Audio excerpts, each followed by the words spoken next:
Oi, gente, sejam muito bem-vindos a mais um vídeo. Hoje é dia de resenha aqui no canal.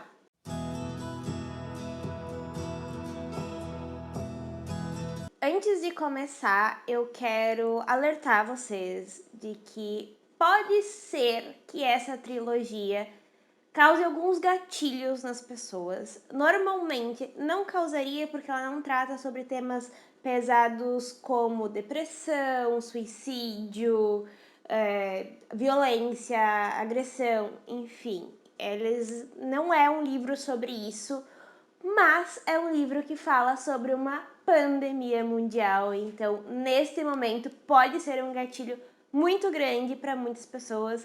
Foi para mim em alguns momentos da leitura.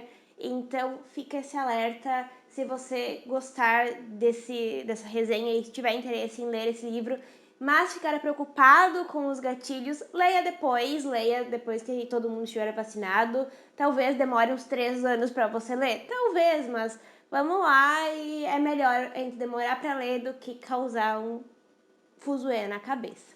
Eu não estou com os meus livros da trilogia da Escolhida aqui, que são Ano 1 de Sangue e Ossos e a Ascensão da Magia. Eu já falei sobre esses livros aqui no canal, mas eu acho que eu estou precisando resenhar eles aqui e falar uma última vez sobre essa trilogia aqui no canal para ver se eu finalmente saio dessa ressaca literária, porque eu não aguento mais, eu quero ler, gente, por favor.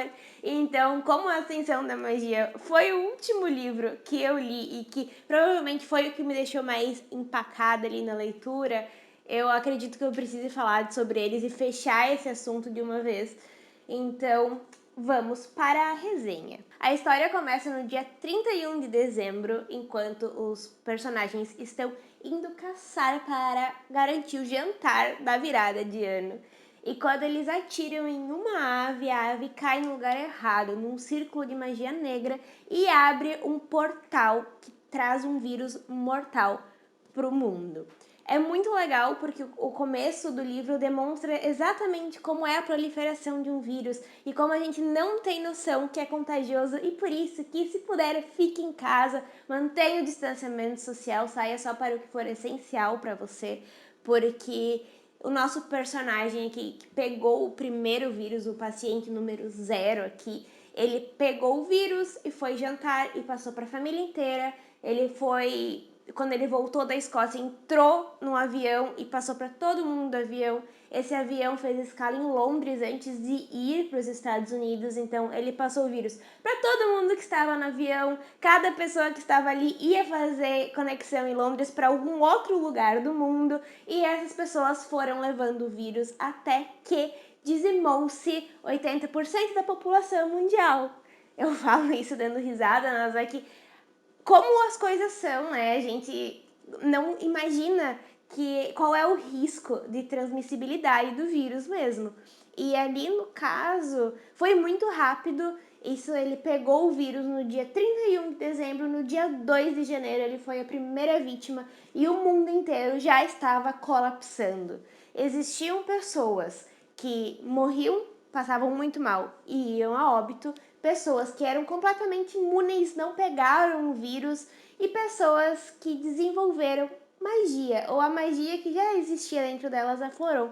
Então a gente começa a ver fadas, elfos, centauros, mágicos, todas as formas possíveis de animais místicos que a gente já ouviu falar. E isso não foram só pessoas, tá? Porque animais também acabaram desenvolvendo algum tipo de magia, então cavalos se transformaram em unicórnios, enfim, vocês entenderam a lógica. E no primeiro livro ele vai contar muito essa saga do pessoal entendendo o que está acontecendo, os sobreviventes estando desesperados porque eles viram os seus entes queridos falecerem, eles são os únicos, muitas vezes, da família que permaneceram vivos. E aí a gente vai ter de início 3 enredos diferentes. Primeiro nós temos a Kate, que ela está grávida de gêmeos e ela não foi para a Escócia para a virada de ano, porque ela estava muito no finalzinho da gravidez e o pai dela é o paciente número 1. Então, quando ela vai pro hospital para visitar o pai, ela já viu que o pai está muito doente na UTI, a mãe já está falecendo também, o marido dela pega a doença e ela se vê sozinha no mundo com 2 gêmeos. Então, ali a gente já faz a primeira conexão, porque nós temos o Jonah, que ele é um paramédico e ele desenvolveu o poder de ver o futuro das pessoas relacionado à morte. Então, ela encontra uma pessoa e ele consegue ver qual é a forma que ela vai morrer. Isso é bem macabro, na verdade, mas ajudou ele a entender quem é que estava protegido desse vírus e ele formou um pequeno grupo. Quando os nenéns da Kate nasceram, ela pegou os gêmeos e tinha uma outra mulher que estava dando à luz ali por uma médica estava ajudando. Então, ele fez o parto dos gêmeos enquanto a médica estava fazendo o parto da mulher.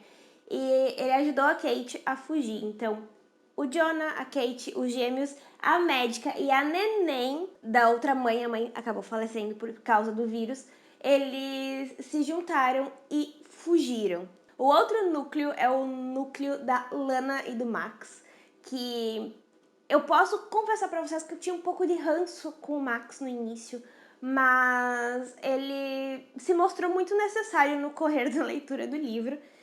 E o Max e a Lana são namorados, ela é uma cozinheira profissional e ele é um escritor. Ele escrevia livros de fantasia, de magia, e ele acreditava muito nisso, no poder dos cristais, no poder da mágica. Então ele era uma pessoa espiritualmente evoluída nesse sentido. Então quando a mágica aflorou neles dois com a chegada da catástrofe, para ele foi mais ok de absorver a magia dentro deles. E no dia em que o primeiro paciente adquiriu o vírus, né, que ele matou o feijão e liberou o vírus mundial, ela engravidou da escolhida, da menina que iria salvar o mundo inteiro, lá no terceiro livro. Olha o spoiler, mas gente, a gente já sabe que isso vai acontecer, né? Acelera aí. O Max e a Lana fogem, eles pegam o carro para fugir de Nova York e no caminho eles encontram várias pessoas, eles veem a catástrofe que está na rua, tem muita gente que não consegue assimilar a magia e se revolta com ela, então tem pessoas não mágicas, mas que foram imunes ao vírus, querendo assassinar as pessoas mágicas, tem mágicos que não se conformam com aquilo, então acontece uma guerra gigantesca no mundo nesse sentido, de pessoas que não aceitam a magia e é um tabu muito grande. Tanto que os vilões da história são pessoas que não acreditam na magia, são pessoas que não aceitam e que querem dizimar todo mundo, querem acabar com a magia do mundo, porque para eles é a magia a causadora de toda a catástrofe, eles chamam de catástrofe literalmente. E a gente vai descobrir que tem várias coisas na história que podem ser adaptadas para a vida real e faz uma crítica social, de política, de tudo que é possível, de saúde pública. Gente, sério, o livro é muito bom para falar com a gente sobre isso. E às vezes eu lendo o livro, eu paro e eu penso, gente, é muito isso. Eu tô vivendo isso na realidade. Às vezes parece insano a forma com que a autora escreve. E ela escreveu o ano 1 muito antes da gente imaginar que viveríamos uma pandemia do coronavírus. E o terceiro núcleo é o núcleo da Arlis e da Fredinha. As duas são repórteres que estão ali na base da agência e a Arlis se vê obrigada a assumir o telejornal mais conhecido do país. Então ela vai contar as notícias, ela escolhe contar a verdade, até que um dia não tem mais jeito e ela precisa fugir. E os três acabam se encontrando, os três núcleos acabam se encontrando eventualmente. Alguns antes, alguns depois. Mas eu realmente não quero contar tudo isso, porque senão eu vou contar a história inteira aqui e não é esse o objetivo. Quando os três núcleos se juntam, eles criam uma cidade que é Nova Esperança. É um reduto para pessoas mágicas e não mágicas que querem recomeçar, que querem ter um propósito e reconstruir o mundo, porque eles estão vivos ainda. Não é porque todo mundo está morrendo e eles não, que eles podem só desistir e viver da histeria. Eles resolvem que eles vão ter um propósito, que eles vão reconstruir e que eles vão trazer esperança para o mundo. No fim do primeiro livro, a gente já foi apresentado aos dois principais vilões dos livros, né, da história, e a gente vai descobrir que a relação de parentesco dos vilões com a família da Escolhida, ela é só um tempero a mais ali, porque os dois vilões são tios da Escolhida, são irmãos do Max Fallon, e eles porque querem destruir a Escolhida, porque para eles não faz sentido nenhum que ela queira acabar com a supremacia deles, né? Porque nesse ponto a história já está totalmente dominada pelas trevas, então é muito difícil para as pessoas mágicas estarem vivendo, o pandemônio que está acontecendo ali. Só que a esperança renasce de novo, porque no final, quando a Fallon nasce, Fallon em homenagem ao pai dela, né, ao Max, o nome dela é Fallon, ela já vem com uma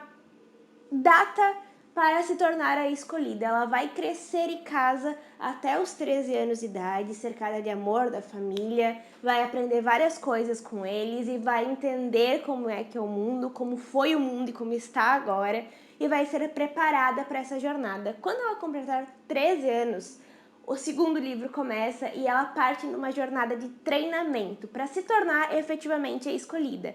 E eu acho que é por isso que eu não gostei tanto do segundo livro, porque ela é uma adolescente, né, uma pré-adolescente teimosa que acha que ela sabe de tudo e que ela pode fazer só o que ela quiser.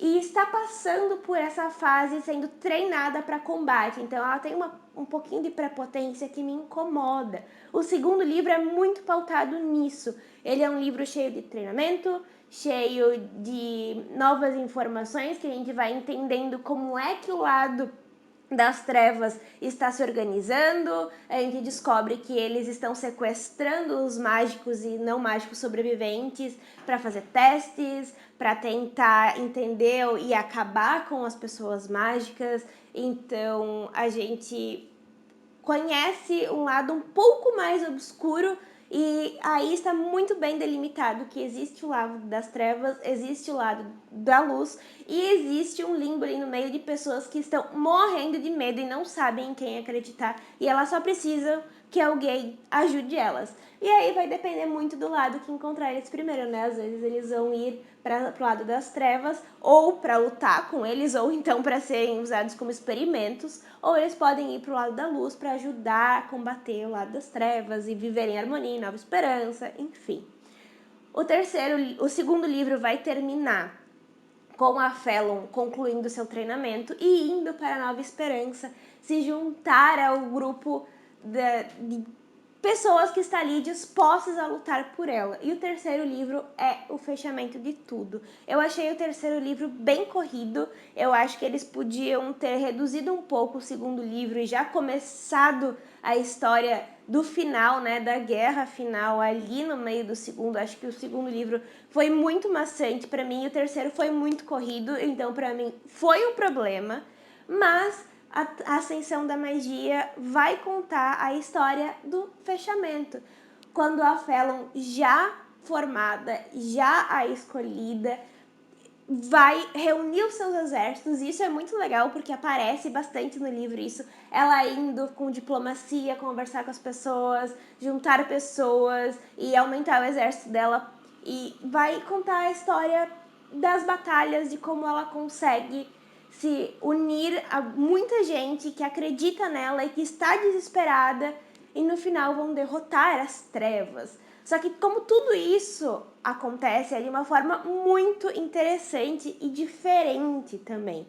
Porque a gente já sabe, né? É a jornada do herói, então tem algo muito ruim que acontece, o herói em desenvolvimento e o herói vencendo no final. É uma receita de bolo, mas é uma receita de bolo muito bem trabalhada e o bolo fica bem gostoso no final, gente. Olha só a minha... Em resumo, é uma trilogia muito legal de ler, eu gostei bastante dos livros, tem seus altos e baixos, tem os seus pontos fortes e tem os seus pontos fracos. Como eu disse, eu preferia que o segundo livro fosse um pouco menos trabalhado e eles tivessem mais tempo para desenvolver a história do terceiro livro, então a minha ordem de preferência é Ano 1, A Ascensão da Magia e de Sangue e Ossos. Ao mesmo tempo, eu reconheço que De Sangue e Ossos é um livro necessário. Sem ele, a história ia ficar perdida. Eu só acho que ele podia ser um pouco menor, ou que a história do terceiro livro pudesse ter começado talvez ali na metade do segundo já. Não vejo necessidade de uma continuação ou de spin-off. Eu acho que a história está redondinha, ela tem começo, meio e fim, a gente entendeu tudo o que aconteceu e ela faz sentido. Eu adorei muito essa trilogia. Nora Roberts sempre entrega o que promete. Eu gosto de todos os livros dela, desde os livros de romance até as fantasias. Gosto muito de como a autora escreve e acho que a trilogia da Escolhida faz muito sentido, principalmente nesse momento em que a gente vive hoje, pra gente entender algumas coisas. E como a autora foi perspicaz e inteligente, porque eu consegui fazer várias ligações com a situação do mundo hoje, da nossa realidade de hoje. É claro, né, gente? Infelizmente não temos fadas voando em volta aqui no Brasil, no mundo, mas vamos combinar que ia estar pior a nossa situação se a gente tivesse uma guerra entre pessoas com magia e pessoas sem magia. Então, acho que dos males, o menor aqui. Infelizmente, nós estamos passando por uma pandemia. Infelizmente, as coisas estão demorando muito mais do que todo mundo achou que fosse demorar, porque lá em março do ano passado, todo mundo tinha certeza que são só 15 dias, vai passar rapidinho. Infelizmente não, e a situação não melhora, parece que a gente está vivendo sempre a mesma coisa.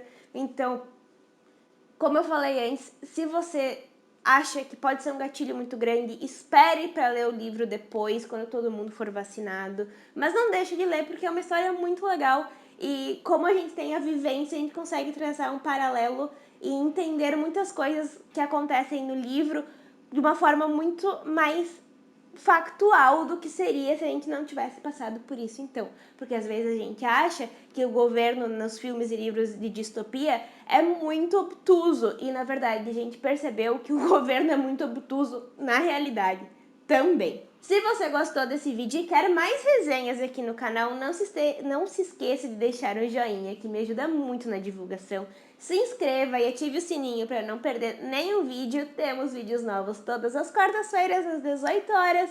Um beijo, até semana que vem!